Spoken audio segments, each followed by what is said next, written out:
Đây là máy bay của hãng Việt Nam đã chính thức đáp xuống sân bay Long Thành. Còn đây là Vietjet ngạo nghễ mang lá cờ của Việt Nam, ung dung đang tiến vào sân đậu. Và tiếp theo nữa là máy bay của Bamboo Airways lần lượt đã hạ cánh xuống sân bay Long Thành. Hôm nay là ngày 19 tháng 12 năm 2025.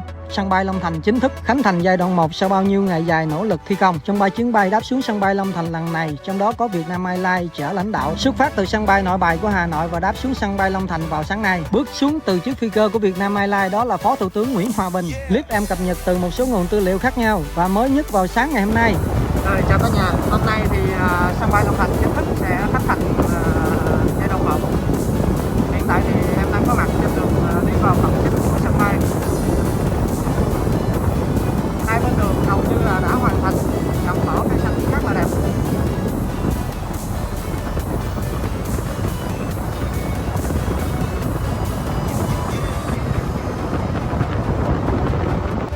Rồi cả nhà, chào cả nhà nha. Hôm nay thì em đang đứng ngay cổng số 1, cổng chính của sân bay Long Thành, nơi sẽ diễn ra sự kiện mà khánh thành sân bay Long Thành giai đoạn 1.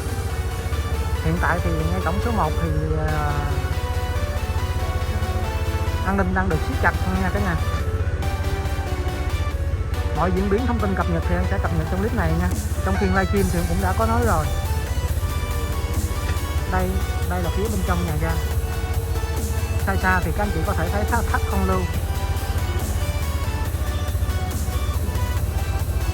Bên đó là cổng vào và bên này là cổng đi ra, đường đi ra.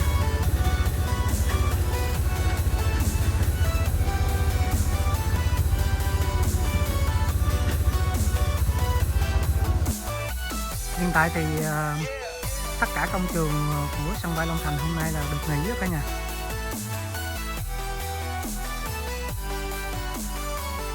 Lễ khánh thành đang được diễn ra ở ngay cánh phía tây này của nhà ga.